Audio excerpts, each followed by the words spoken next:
juntos aqui, conversando sobre futebol, no caso da mesa de fisiologia, com a presença de uma advogada conosco, tendo em vista que o tema, né, que foi proposto e escolhido pelos membros aqui da mesa, é o monitoramento ou controle de cargas, né? Nós sabemos que hoje, no futebol, os recursos tecnológicos estão aí, em grande quantidade. De certa forma, isso, não só no futebol, como na nossa vida de uma forma geral, está colocando em xeque a nossa privacidade. Hoje nós sabemos que em qualquer lugar que a gente ande, nós estamos sendo filmados, estamos sendo vistos, identificados.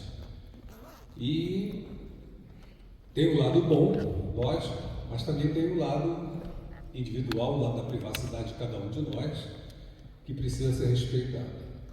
E no futebol, hoje, com a necessidade de ter um acompanhamento mais a miúde do atleta, essa tecnologia está sendo utilizada, o que pode gerar uma violação, né, se for excessivamente cerceada, pode gerar, ou cerceada não é a palavra, se ela for utilizada de forma radical, ela acaba invadindo a privacidade. E isso faz com que haja uma certa rejeição com relação à utilização desses recursos.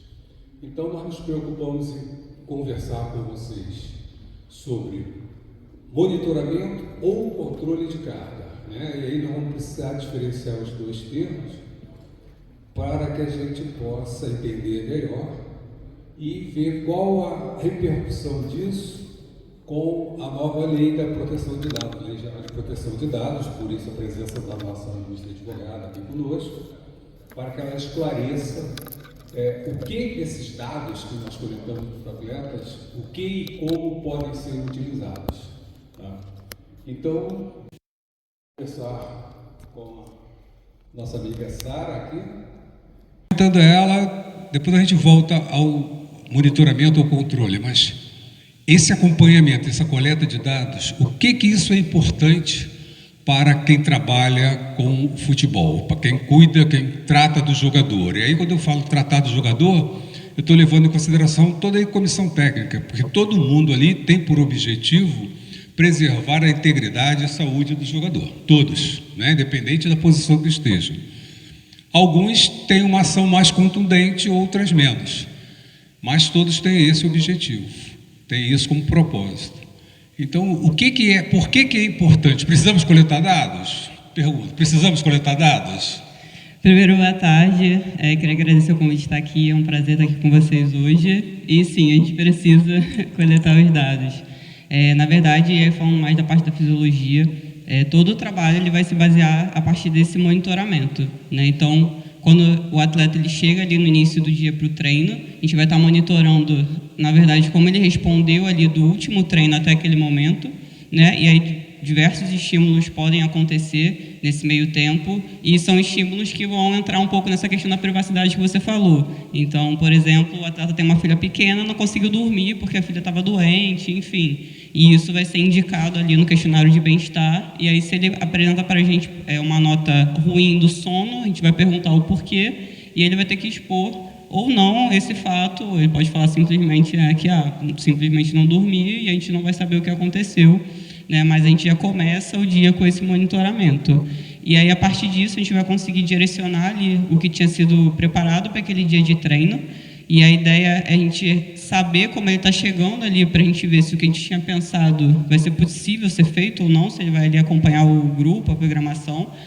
E a gente vai fechar o dia também fazendo um monitoramento de como ele respondeu ali as cargas de treinos que foram propostas ali para aquele dia, né? Então, a gente começa e termina o dia a partir do monitoramento, e isso é um ciclo que vai acontecer diariamente, tanto desses estímulos que a gente gera ali dentro do clube com ele, como também desses outros fatores que vão influenciar aí o tripé da performance, que vai ser o sono, a alimentação, a recuperação dele, o descanso, tudo isso, né, a parte psicológica também, para saber se ele está ali conseguindo responder os estímulos e se está caminhando da maneira que a gente tinha pensado ali, que a gente estava propondo. A ideia no dia a dia, a gente sempre vai pensar ou em aumentar performance ou manutenção da performance, dependendo ali do momento do calendário, e prevenção de lesão. E a partir desse monitoramento que a gente vai estar fazendo com eles é que a gente vai conseguir alcançar, né, ou tentar alcançar esses objetivos na maior parte possível aí do ano. Vou passar a bola para o Gustavo. Gustavo, a gente está falando, a Sara falou bastante em monitoramento, né? E aí, é monitoramento ou é controle de cargas? Eu sou da época ainda do controle de carga, né? Mas hoje essa nomenclatura está mudando, já mudou na verdade, a gente monitora, a gente não controla. Eu não consigo controlar o que o atleta... Está funcionando?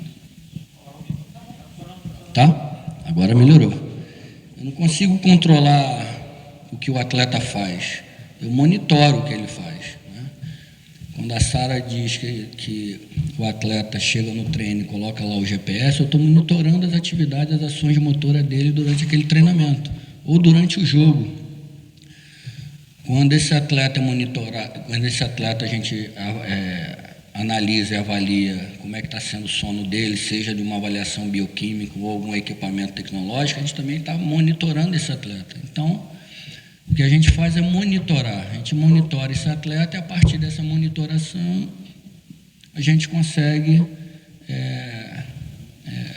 conduzir alguns processos junto com toda a equipe transdisciplinar, né? Que esses dados, essas informações, elas são passadas para todos dentro de um departamento de futebol, para que eles possam, cada um dentro da sua área, possa ajudar a melhorar a performance de atleta, seja o nutricionista, psicólogo, o analista de performance e principalmente o treinador, para que ele possa tomar algumas decisões, que foi o tema da mesa de manhã, que é inclusive em relação ao modelo de jogo.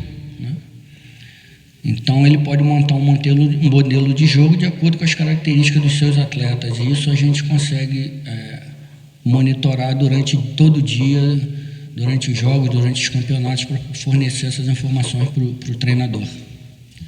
Nessa mudança de nomenclatura, né, como o Gustavo falou, né, nós somos um pouquinho mais antigos, usávamos controles de carga, e hoje a gente usa a expressão monitoramento de carga. Me parece que a questão de definir o que é a carga que a gente está falando é importante, né? Porque naquele tempo a gente pensava muito na carga, a carga do treinamento em si, dentro do treinamento. É isso hoje, irmão? Então a gente vai ter aí a carga interna e a carga externa. A carga interna vai estar relacionada com o atleta, ele está respondendo ali os estímulos externos que a gente está dando. Então, na carga interna, a gente vai ter, por exemplo, a frequência cardíaca, ou a gente consegue fazer essa coleta a partir da percepção subjetiva de esforço, que normalmente a gente vai pegar ali no pós-treino. E a carga externa são os estímulos externos, então vão estar associados aí com as métricas do GPS, então distância total, distância intensa, aceleração, desaceleração, e as duas cargas vão ser a carga de treinamento que a gente vai chamar, né? Então, o importante para a gente é como essa dinâmica está acontecendo também, tanto esse monitoramento da carga interna, como também da carga externa. E aí é importante para a gente como ele chega no dia seguinte, né, do treino, como ele se recuperou daquele estímulo externo que a gente deu no dia anterior, para a gente direcionar ali o treino e continuar nesse ciclo aí de monitoramento, como é que ele vai estar respondendo, para ver se a gente vai conseguir alcançar os objetivos que a gente tinha pensado. E a questão por exemplo, você citou o sono, né, uma noite mal dormida, né? Isso não seria uma carga sobre esse atleta também?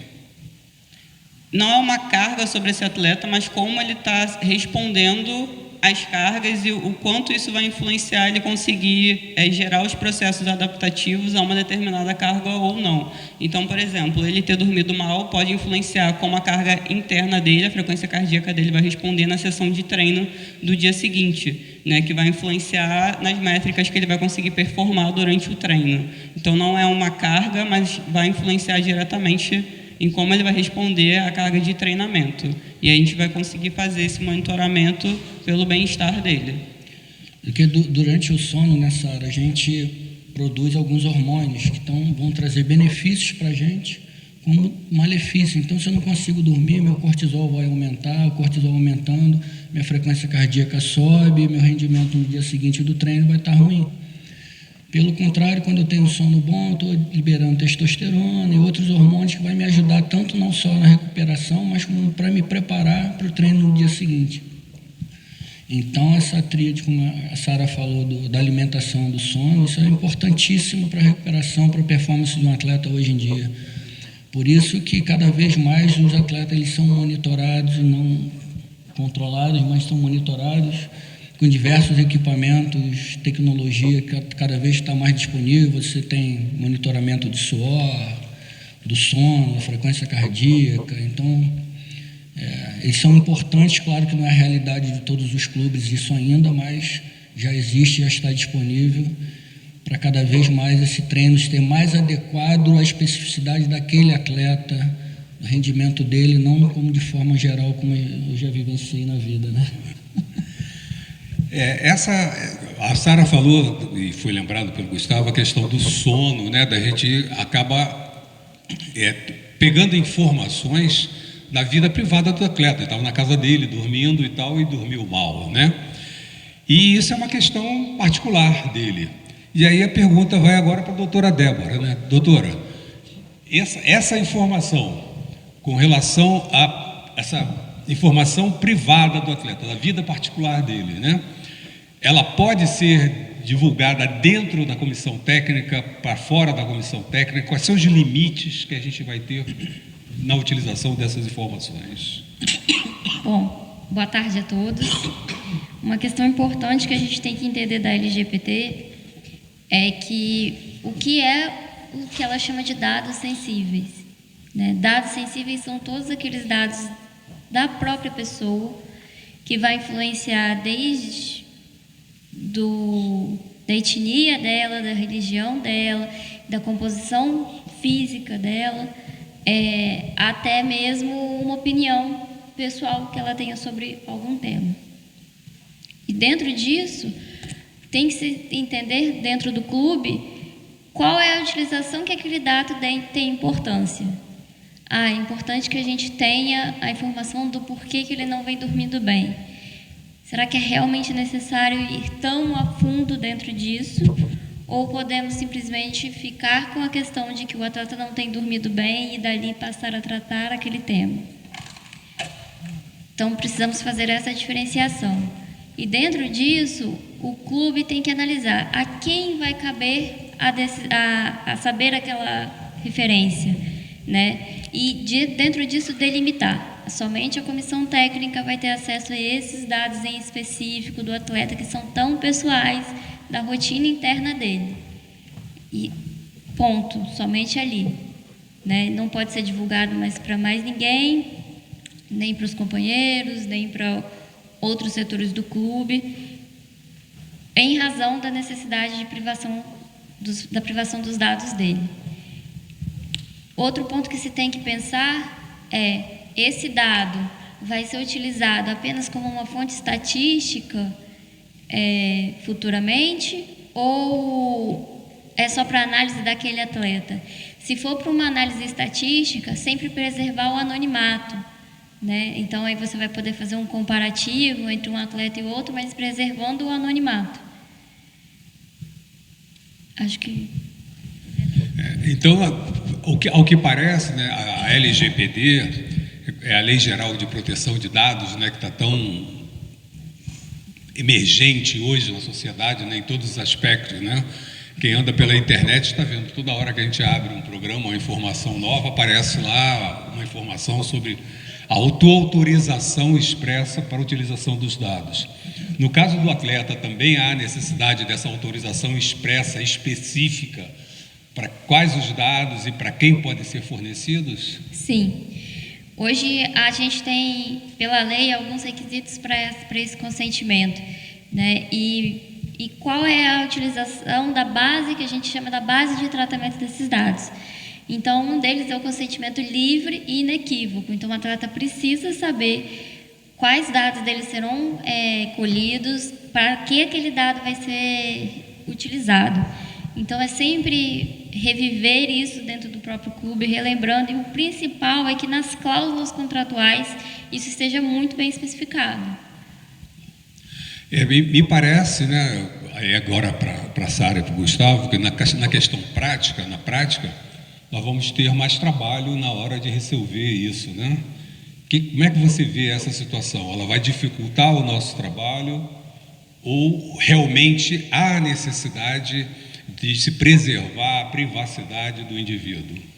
Eu acho que, na verdade, vai acabar organizando um pouco o trabalho, porque é uma lacuna que a gente tem hoje, até em como esses dados caminham entre os clubes, essa informação, que a questão quando o atleta chega novo para a gente não tem nenhuma informação sobre ele, e é absurdamente importante a gente ter esse histórico desse atleta, e se isso caminhar com ele, acaba facilitando bastante, a gente não precisa ficar correndo aí atrás da informação, trocando de forma informal, então ter isso de forma formalizada e organizada, no início obviamente vai dar trabalho, tudo que é novo vai dar trabalho, mas eu acho que depois acaba fluindo e formaliza e organiza esse trabalho e deixa muito claro, porque realmente é uma dúvida que perpassa pelos atletas também, eles às vezes querem os dados, às vezes não sabem se podem ter acesso, eles têm a questão de usar ou não os equipamentos, então se eles são obrigados a utilizar o GPS, a utilizar o frequencímetro, a responder os questionários. Então, quando estiver tudo muito claro, eu acho que, na verdade, vai facilitar o trabalho. Gustavo, você, o que você acha a respeito? O que você Sim, pensa? eu acho que vai, como a Sara falou, vai normatizar, né? Na verdade, algo que, pelo menos na minha vivência, né, nesses anos de futebol, né, na fisiologia, existe um processo em relação às avaliações, né? Então, esse processo seria fazer o fisiologista realizar as avaliações, essas avaliações entregadas para todo o departamento de futebol. Só que nunca teve uma salvaguarda dessas avaliações, né? O que o preparador físico, presidente do clube, diretor faz com essas avaliações, nunca teve esse controle. Então, com essa lei, eu acho que vai melhorar, vai ser uma salvaguarda para todos os profissionais que estiverem fazendo esse trabalho, fazendo inclusive as avaliações, porque, como você disse, professor, eu faço uma avaliação de um atleta que é um dado íntimo dele. Se isso cair, com todo respeito, por exemplo, chega à imprensa, por exemplo, essas informações da imprensa vai chegar com todo respeito, né? Chega ao público, isso pode provocar um grande problema para esse atleta.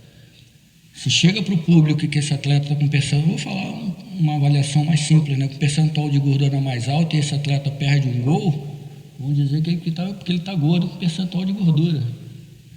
Não porque ele está com o Maracanã com 50 mil pessoas lá gritando, uma pressão tremenda, mas foi por causa do percentual de gordura que ele perdeu o pênalti. Então isso eu acho que vai facilitar e vai evitar problemas mais sérios que ainda não, pelo menos comigo nunca aconteceu, né, mas pode ocorrer. Então, nós estamos vendo que, na verdade, a lei, além dela preservar o indivíduo, e aí quando eu falo do indivíduo, não estou pensando só no atleta não, né? Todos nós precisamos ter preservado a nossa intimidade. E aí não é diferente com o atleta. Além de preservar, ela vai ajudar a gente a organizar melhor também esse trânsito de dados, essa organização de dados. Eu acho que vai ser preciso, junto com toda a comissão técnica, a direção do clube, verificar quem pode ter acesso a esses dados. Né? Para quem esses dados vão? Eu, por exemplo, no meu caso, era o presidente do clube, o vice-presidente de futebol, o diretor de futebol e a comissão técnica. Esse sempre foi meu procedimento. Não mais do que isso. Mas tem que ser normatizado para saber quem tem direito a receber, mesmo porque, a partir desse momento, você vai ter responsabilidade. Sim. Então, isso tem que estar muito bem descrito pela direção do clube, pelo departamento de futebol. Doutora Débora, o Gustavo falou agora nas responsabilidades. Então, resume para a gente aí, qual é o estado da LGPD, né, da Lei Geral de Proteção de Dados, e ela realmente já está sendo respeitada? Só puxando um ganchinho atrás aqui no que a Sara e o Gustavo falaram, a LGPD traz também essa questão de base legal para a própria execução do contrato. Então, dados que são essenciais para a execução do contrato, eles também têm que ser preservados. Então, se para o contrato daquele atleta, aquele dado é essencial, é necessário que aquele dado seja tratado e seja resguardado, né, de eventual divulgação indevida. E quanto à questão da LGPD, é uma lei que foi sancionada em 2018, entrou em seu pleno vigor em 2020. Atualmente ela já está, né, aí com a agência regulatória implementada, inclusive aplicando autos de infrações, multas, advertências. Então, teve um lapso temporal de 2 anos para que as empresas se adequassem, né, todos os tipos de empresa e de entidades que mexem com os dados sensíveis nossos, inclusive os próprios órgãos do governo. E hoje a gente tem aí essa agência reguladora que ela vai verificar, vai receber as denúncias, né, pelo não tratamento dos dados, pela divulgação indevida, por qualquer outro meio que aquele dado não seja tratado conforme a lei, né, ou seja, preservando a intimidade daquela pessoa. Então, nós estamos vendo que esses dados sensíveis, né, que são essas informações mais específicas do atleta, do indivíduo, né, estão protegidas por uma questão legal, né? Mas nós estamos falando de profissionais atuando com os indivíduos, né? Será que moralmente a gente precisaria dessa lei para poder preservar esses dados? O que você acha, Sara? Moralmente não, mas eu acho de bom tom existir a lei, acaba ajudando e padronizando. Eu acho que o mais importante, de fato, é a gente ter um padrão e que se aplique a todo mundo. E aí é uma dúvida, na verdade, minha, em relação aos atletas estrangeiros, se isso tem alguma diferença ou não, ou como eles estão em território nacional, eles respondem à lei também. Não, eles estando atuando no Brasil, eles vão responder pela lei também, vão ser enquadrados da mesma forma como cidadão brasileiro. A lei não distingue se é estrangeiro ou não. E até mesmo porque lá fora, nos times europeus, inclusive, já tem a LGPD deles, né? A Europa, na verdade, foi um dos continentes que começou com essa questão de proteção de dados. Então, lá fora, eles também já têm uma regulamentação disso. Pode falar. Doutor, eu acho que também é importante falar, o professor Estrugilda e Sara, que as pessoas que trabalham com pesquisa não vai mudar nada, né? Que a gente trabalha com pesquisa, que vai fazer uma apresentação, a gente tem os dados dos atletas, mas o que a gente sempre tem como ética e como preservação desses atletas, a gente não coloca o nome de ninguém ou cobre os nomes, então a gente só tem os dados, as informações, então isso não muda nada, né? Isso é importante. Isso, para as questões de pesquisa, para questões de análise como um todo da equipe, divulgação de dados estatísticos, isso não impede a utilização do dado. Sempre, claro, deixando no anonimato, fazendo isso que o Gustavo falou, cobrindo os nomes ou não divulgando os nomes, mas não impede a pesquisa estatística daquela situação. Isso é bom a gente ressaltar, porque na área de pesquisa, esse procedimento moral já era adotado, né? A ética na pesquisa não permite que os dados sejam divulgados ou sejam personificados, né? Você não pode dizer de quem são aquelas informações. Isso já faz parte da questão da pesquisa. Mas como nós também estamos falando do campo da prática, né? Da nossa prática no dia a dia, é bom a gente trazer, até aproveitar essa questão, que é uma valorização da pessoa, nós não podemos esquecer, né? Que estamos falando de pessoas. E antes de serem atletas, são indivíduos que têm seus direitos e suas privacidades e que é importante a gente preservar.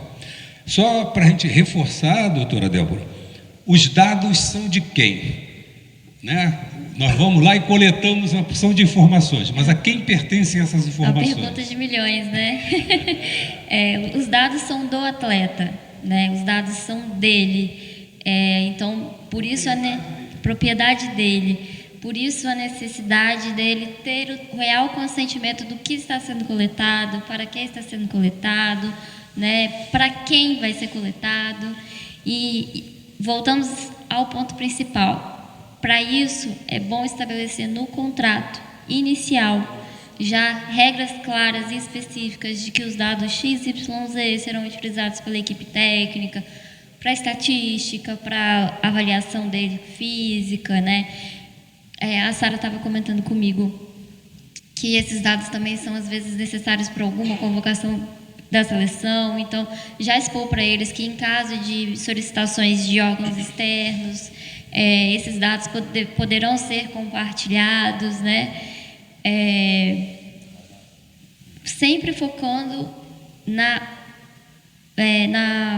como se fala? Fugiu a palavra. Privacidade do atleta. Não, na claridade do que para ele do que está sendo feito, né? O foco da LGPD é deixar claro para as pessoas por que aquele dado é necessário para aquela empresa ou para aquele órgão, para que aquele dado vai ser utilizado. Então, deixar sempre isso as claras no contrato, nas solicitações pela própria comissão técnica, né, pelos fisiologistas, porque isso diminui muito a consequência de uma eventual infração à lei.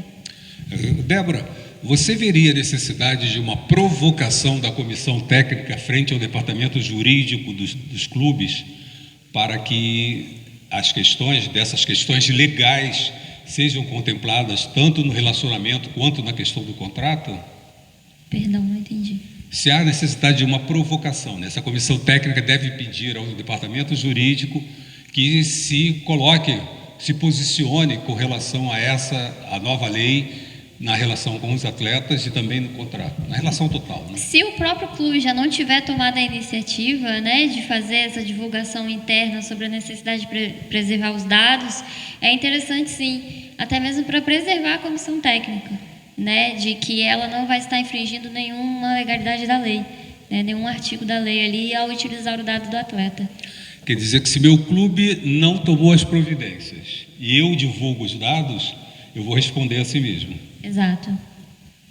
Então, isso é importante, que é a preservação até do próprio profissional, né? Para que a gente possa também estar respaldado, é importante até que a gente mobilize aí, se for o caso, se houver essa necessidade, o departamento jurídico das entidades para que elas possam organizar essa questão, porque, como vocês veem, além da questão, a questão fisiológica parece estar bem clara para a gente, né? Qual é a importância da gente coletar dados, a gente já sabe disso há algum tempo, né? Como nós fazemos, e aí os meios, os veículos de coleta de dados estão aí crescendo de forma assustadora, né? Com o avanço da tecnologia, está trazendo uma série de recursos.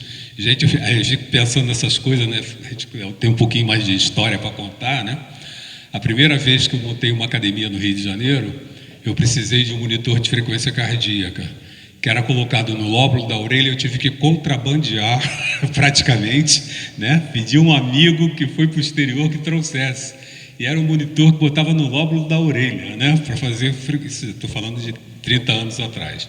Hoje nós temos equipamentos aí fantásticos que monitoram, são capazes de monitorar até as condições químicas do nosso organismo, né? Sem que sejam invasivos. Então, isso tudo são recursos que estão à nossa disposição. Se alguém tiver alguma pergunta, tá? É só anotar aí o papelzinho e mandar para a gente, por favor. Tá? Bom, com relação a o que se faz hoje, né, em termos de monitoramento, eu queria a opinião de vocês dois aí que estão no dia a dia fazendo, né?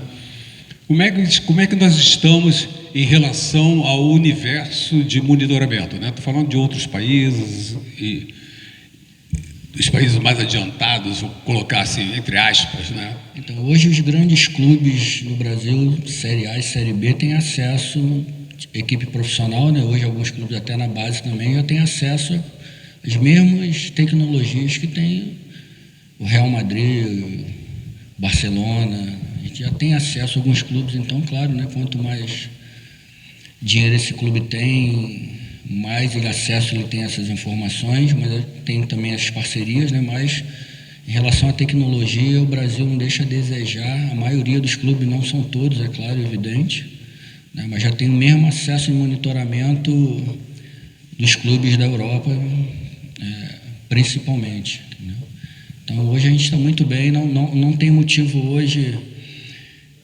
Eu lembro muito bem de um atleta no Botafogo, que ele brincava falando assim, cara, eu não posso beber, né? Eu não posso ficar sem dormir, eu não posso sair para a noite, eu não posso nada que vocês vão descobrir. Eu falei, eu não descubro nada, cara. Eu não descubro nada. Eu vou monitorar aí o que você está fazendo, um pouquinho, claro. Isso é uma brincadeira, né? Mas hoje mostra uma preocupação, porque ele sabe que hoje a gente tem ferramentas para poder monitorar a parte toda fisiológica, bioquímica desse atleta, como a Sara falou, as cargas internas e externas. Hoje a gente tem essa capacidade. O Marcelo, que vai fazer uma pergunta ali, que é um dos especialistas em tecnologia, cada vez mais está chegando mais tecnologia, mais plataformas para a gente avaliar, monitorar, entendeu? Prescrição de treinamento. Hoje não dá mais para prescrever treinamento só porque eu acho isso, eu acho aquilo. Já foi isso lá atrás, né? Hoje não é mais desculpa, né? Claro que tem a ferramenta nível A, que é a mais cara, mas você tem lá nível D, C, que também vai monitorar, que vai ajudar. Então, assim, na verdade, a gente está no mesmo patamar aí dos grandes clubes europeus e de outros lugares. Acredito que até em algumas situações a gente esteja à frente pelas conversas, pelas trocas que eu tenho. Trabalhei com alguns atletas que vieram de fora e aí quando eles vêm, o nível de organização que eles têm, eles falam, poxa, eu estava lá fora e não tinha isso. Porque a gente sempre acha que o externo vai ser melhor do que a gente tem aqui no Brasil. Mas realmente quando a gente fala de preparação física, de fisiologia, desse controle, a gente está muito à frente na maioria das vezes, ou ali no mesmo patamar de fato. E a gente tem diversos dispositivos. Hoje a gente tenta direcionar tudo para a forma mais prática e portátil possível. Então, tudo que pode ser no celular, para a gente é um grande adianto e facilita muito ali na hora da prática de fazer esse monitoramento. E até acontece comigo essa situação também que o Gustavo falou, né? Às vezes os atletas não falam, esperam você instigar eles falarem, porque você está vendo que tem alguma coisa diferente, para aí sim ele confirmar, né, o que você está vendo a partir ali do monitoramento. Isso acontece aí bastante no dia a dia, que eles tentam dar uma escondida, mas a gente consegue monitorar. O Seedorf, quando jogou no Botafogo, né, todo mundo conhece o Seedorf, quando ele saiu do Botafogo, ele participou de uma mesa redonda da ESPN, se não me engano. Aí perguntaram a ele o que ele ia levar. Estava levando do futebol do Brasil para fora, o que ele achava que tinha de melhor. Ele falou assim, o processo de recuperação pós os jogos, os treinamentos. Ele falou, a gente não tinha isso lá no Real Madrid. Então, para ver o nível do futebol brasileiro, dos profissionais aqui no Brasil. Não há dúvida. Nós temos uma pergunta aqui bastante interessante, que eu vou passar para os dois professores aqui. Diante da enorme onda de dados, vai haver uma padronização nas coletas, visto que as ferramentas são diferentes? Está claro para a gente que tem uma quantidade enorme de informações sendo coletadas, né?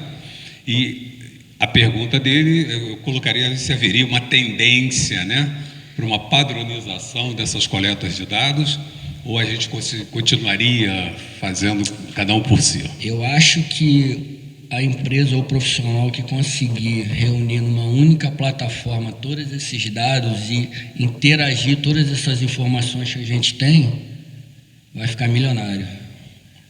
Né? Porque a gente tem a frequência cardíaca, tem o GPS, tem o sono, tem a bioquímica, tudo separado. Algumas já se unem, mas não todas. Então, o profissional que conseguir, ou a plataforma já tem algumas que já estão nesse processo, de unir todos esses dados e, através disso, dessa união de dados, te dar um diagnóstico desse atleta, vai ajudar bastante nessa hora.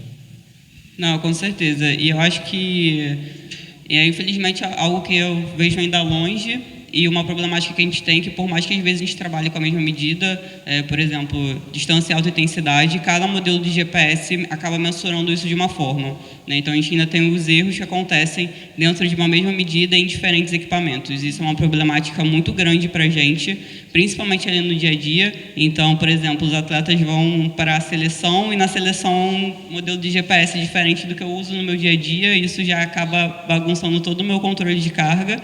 A gente leva a informação em consideração, óbvio, mas a gente sabe que vai ter esse erro, né? Então, seria um sonho a gente conseguir ter essa padronização, mas realmente eu ainda vejo uma coisa muito distante. Até coisas simples, como a medição da altura do salto, cada equipamento mensura isso de uma forma e tem um erro diferente e fica complicado essas comparações. Quando eu estive lá no Botafogo e alguns atletas do Botafogo eram convocados, a gente criou uma ficha de cadastro desses atletas, onde quando colocava as avaliações, os dados, a gente tinha por hábito colocar qual protocolo foi feito, qual o equipamento, para poder facilitar lá o fisiologista, o preparador físico lá no profissional. Às vezes a gente recebe esses dados sem nada, a gente não sabe de onde tirou aquilo, então realmente é difícil. Essa me parece ser até uma questão que já na pesquisa isso não acontece, né? Porque na pesquisa a gente normalmente utiliza um único tipo de equipamento, aquele que já foi validado, que já é reconhecido, né? Me parece que ainda não chegamos nesse estágio nos equipamentos que estão sendo utilizados, né? Por isso talvez a variação de dados, o que dificulta. Mas também pode levar a gente a pensar, se todo mundo passa a ter as mesmas informações, então não haveria mais uma diferenciação aí na utilização dessas informações. Ou teria? Completamente. Aí vai da interpretação dos dados pelo profissional que está utilizando essas ferramentas. Da experiência, do conhecimento dele, dessa interpretação, né? Eu posso entregar uma Ferrari para você, você não sabe dirigir, eu sei dirigir a Ferrari. Entendeu? Então é a interpretação, é a experiência, Concordo. É como utilizar esses dados. Aí depende muito do profissional. Não, com certeza. E eu acho que seria importante também a gente conseguir, por mais que a gente tenha essas diferenças em equipamentos, padronizar também o que a gente está medindo, o que a gente está avaliando. Claro que vão ter diferenças, mas ter assim, um padrão mínimo de informação que esse atleta recebe e o que isso vai ser passado quando ele chegar num novo clube e tudo mais. Ter Aí, esse Sara, mínimo. Como eu e o Astrologia, a gente tem um pouquinho mais de tempo de vida. Lá atrás, há muito tempo, foi criada a Sociedade Brasileira de Fisiologia do Exercício. Paulo Farinati, professor lá da UERJ, tentou, né, junto lá, criar isso.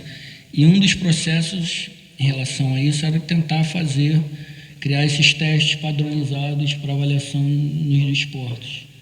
Não foi para frente nenhuma coisa nem outra.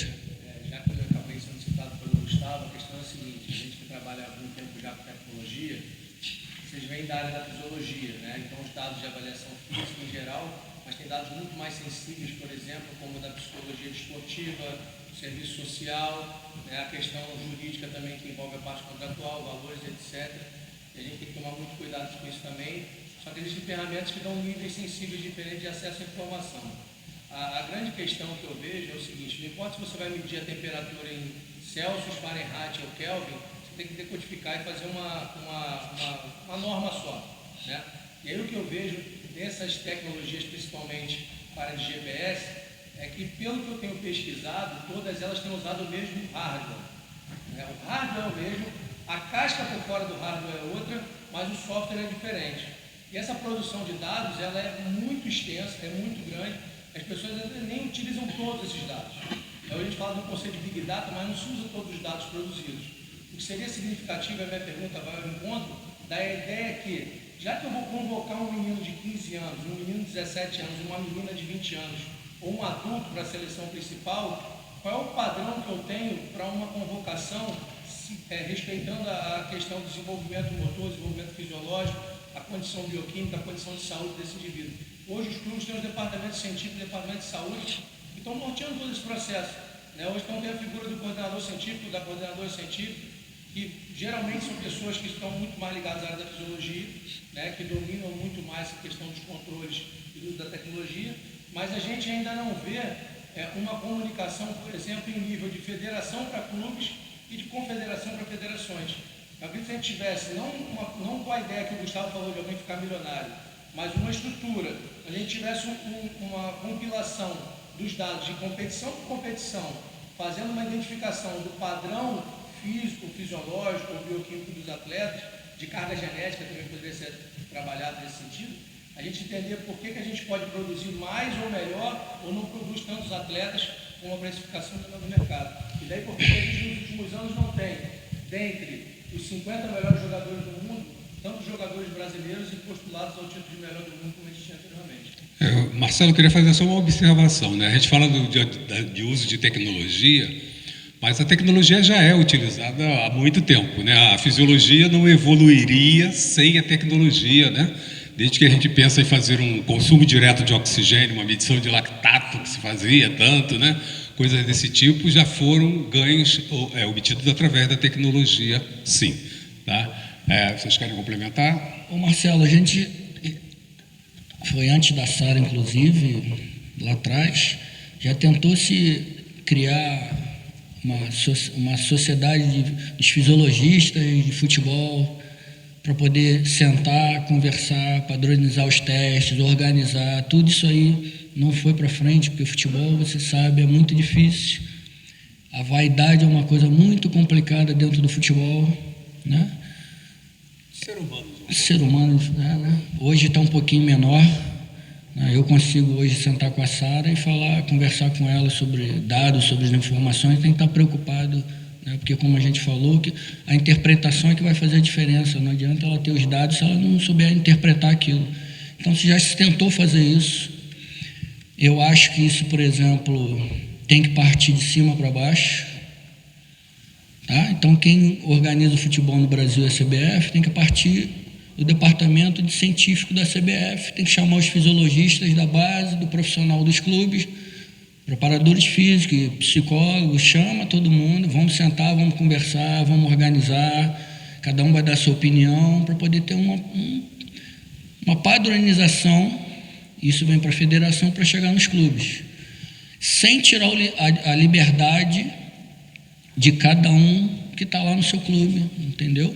Então eu tenho o padrão ouro para fazer um teste de salto, esse é preconizado pela CBF, os clubes estão, eu posso fazer esse aqui, porque esse teste aqui é o padrão ouro, então ele vai me dar informação para eu poder passar para a CBF ou para... né? Mas eu posso fazer um outro também, porque eu gosto desse outro teste, eu gosto de saltar, molhar meu dedo com giz, botar lá na parede e acabou. Entendeu? Então, você tem que ter, eu acho que essa padronização, mas eu acho muito difícil de acontecer. Acho que é muito difícil, mas... O nosso colega Luiz Henrique está aqui conosco, mandou uma pergunta para a gente, e eu estou passando para a Sara. Qual é a relação entre fisiologia e treinamentos de faltas antes e depois dos treinos? Fala-se muito que traz problemas físicos, é verdade? Então isso também é que nem a famosa questão de vai tirar o atleta do treino. Eu sempre falo, o fisiologista nunca tira o atleta do treino, né? Isso não acontece na prática, isso é muito difícil. Mas tem essa questão e tem essa também com relação à falta, e entra muito no fato do tipo de exagero, né? Então você tem uma sessão de treino inteira que foi programada e aí o atleta quer ficar meia hora após aquela sessão de treino batendo falta. E aí isso acontece na prática, mas também acontece um bom senso, né, de como isso vai acontecer, em que dia isso vai acontecer, né? A gente nunca vai proibir ninguém de fazer nada, mas tem que ser algo sempre programado e conversado, né, e estar bem claro para ambas as partes o que aquilo ali pode trazer de benefício ou de malefício, né, para o atleta principalmente. A gente precisa entender também que quando o Roberto Dinamite ficava treinando lá 100 batidas de falta, Zico, Rivelino, eles jogavam 30, 40 vezes. Posso estar falando besteira, se tiver alguém me corrigir, por favor. Durante o ano. Hoje tem jogos a cada 2, 3 dias. Então, a carga de treino, de jogos, viagem para lá, viagem para cá, o Brasil é um continente. Tudo isso desgasta muito o atleta, né? Isso é um dos fatores, não é o único. Antigamente, o Zico ficava cobrando falta porque ele gostava de bater falta, ele sabia que aquilo poderia dar vitória para o clube dele. Hoje o atleta acaba o treino, ele quer sair correndo, ele quer ir embora para casa o mais rápido possível. Então são alguns fatores, alguns sociais, mas físicos também, que dificultam o atleta ficar depois do treino sem bater 100 bolas lá no tênis, no futebol, sem faltas. Não, e assim, você está falando dos atletas que são fora da curva. Sim. Não tem como a gente comparar Sim. a maioria com eles. Então, eles podem bater sem faltas que não vai acontecer nada, mas a maioria... Era exatamente esse o ponto que eu queria aproveitar, né? Nós estamos falando de atletas e aí nós estamos generalizando uma questão. O que nós devemos entender aqui é que essa situação do treinamento de precisão, no momento em que o atleta já está cansado, fisicamente cansado, não é reidoso, não é proveitoso, né? Não é um treinamento, deixa de ser treinamento de precisão, então passa a ser praticamente uma coisa inútil, né?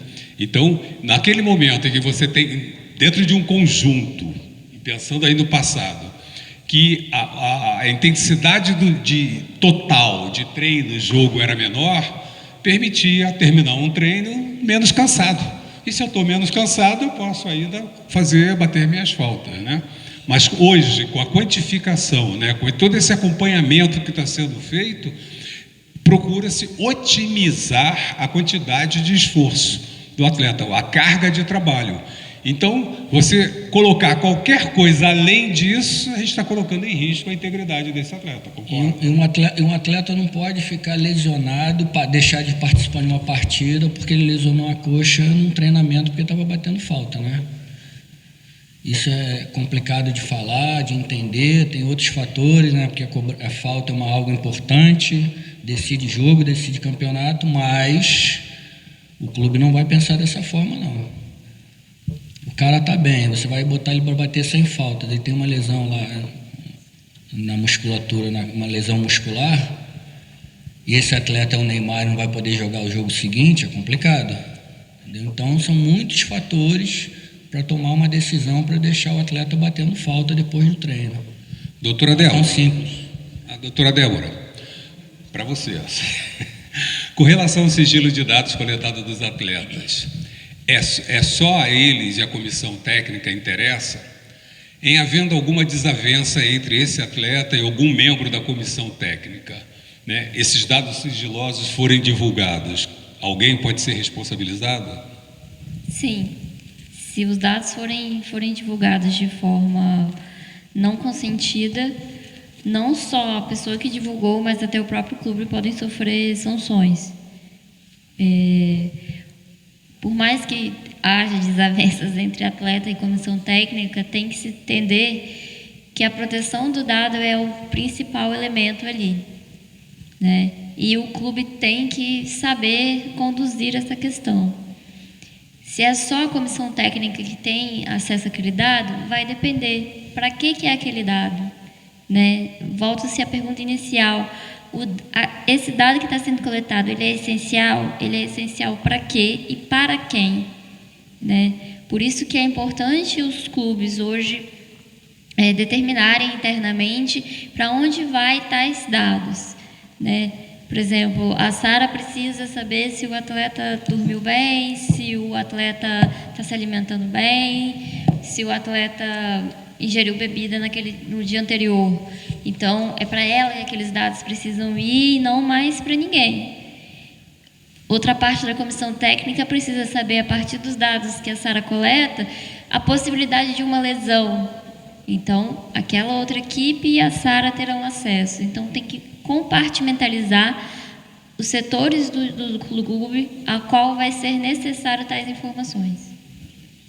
Bom, amigos, tem mais uma pergunta. Tem uma que me foi colocada antes, que foi pedido que a gente mencionasse o nosso posicionamento com relação à questão dos transgêneros no esporte, a questão de gênero no esporte, né, considerando os aspectos fisiológicos. Eu acho até que é uma resposta bastante clara, mas hoje a gente tem ouvido, né, e leva a gente a alguma reflexão se o óbvio precisa ser dito, né? Infelizmente. Mas então, como é que vocês veem a questão de gênero no esporte, né? alguém que cresceu com as características masculinas, nasceu com sexo masculino, e depois vem se entender como do sexo feminino. Pode participar, deve participar das competições do sexo feminino e vice-versa? Qual a posição de vocês? Biologicamente é diferente, então já seria o suficiente para um menino não participar de uma competição com as meninas e as meninas participarem com os meninos. Entendeu? Biologicamente, fisiologicamente é diferente, né? A musculatura é diferente, os ossos são diferentes, a força é diferente. Todas as competições aí que estão tendo, sem preconceito nenhum, isso é uma questão biológica, fisiológica. Tá? Todas as competições que os meninos estão participando como meninas, elas estão levando vantagem. No vôlei, na natação, a FINA agora, a Federação Internacional de Natação, ela criou uma nova categoria para transgênicos. Simples, resolveu o problema. Resolveu. Criou uma categoria, acabou o problema. Não tem mais discussão. Quem quiser participar, participa lá. Entendeu? Então, eu acho que esse é o caminho. Entendeu? Porque outro recente agora foi batido o recorde mundial aí de levantamento de peso, que foi mais do que o triplo, né, do recorde feminino. Então, é biológico, é fisiológico, não tem outra discussão. Eu também concordo, acho que a opção mais viável é criar uma terceira categoria, mas eu também entendo que é algo recente, que tem gerado ainda muita discussão, que a gente ainda vai precisar pesquisar, estudar bastante para conseguir entender e de fato chegar numa conclusão mais robusta, mas acho que a princípio a melhor opção seria realmente uma terceira via, para a gente acabar não prejudicando quem a gente já está estabelecido, o que a gente já sabe, que a gente já conhece, né, cientificamente já está estabelecido, e aí, a partir de novos estudos a gente vê como vai funcionar esse direcionamento, porque apesar dos processos de hormonização, a gente não sabe de fato o quanto isso ainda influencia ou não, o quanto isso pode prejudicar ou beneficiar ou não, ainda é uma coisa muito rasa que a gente tem de conhecimento. Imagina você 30 anos como menino ou menino e de um dia para o outro você não... Com relação à criação de outras categorias, eu não sei se a sociedade está preparada para a quantidade de categorias que vai ter que ser criada, né? Hoje, por exemplo, a gente já tem o problema do banheiro masculino e feminino, já é um problema para resolver. Se a gente criar categorias diferentes, mas voltando à questão biológica, é muito claro, né, para a gente, né, biologicamente falando, né, e a questão é puramente biológica.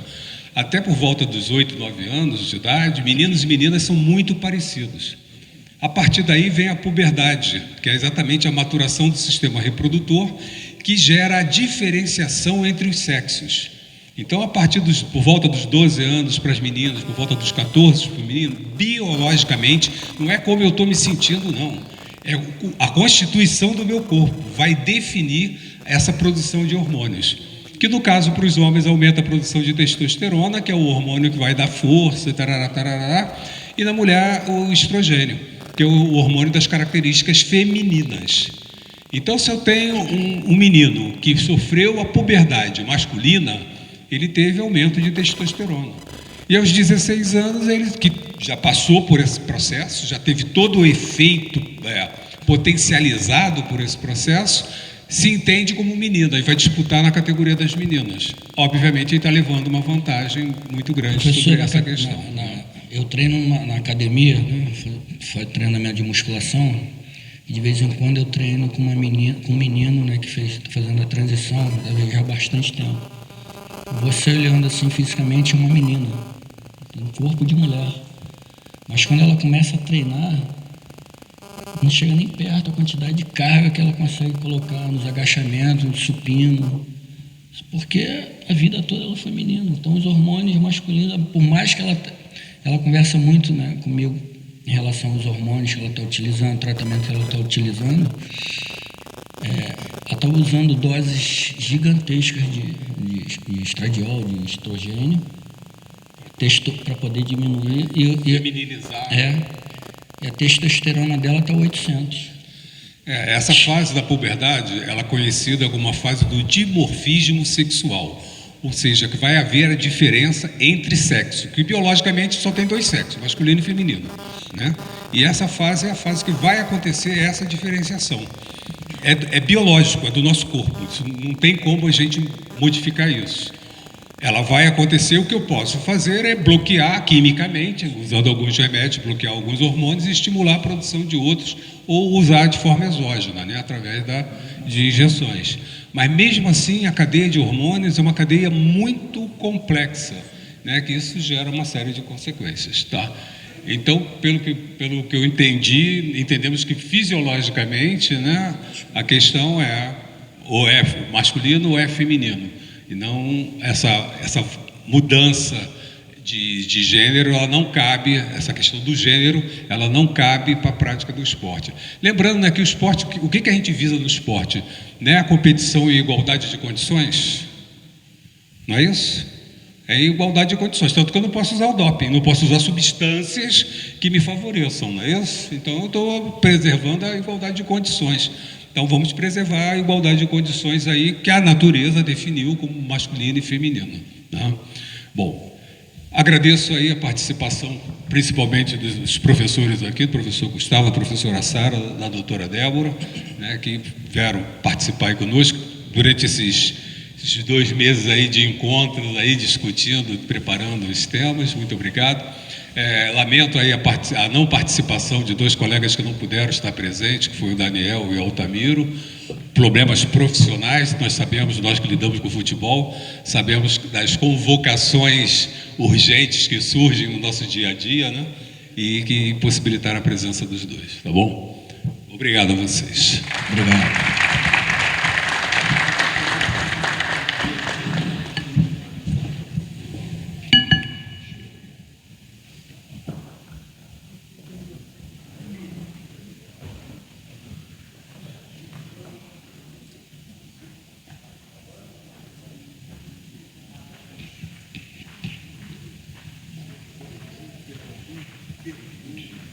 Obrigado.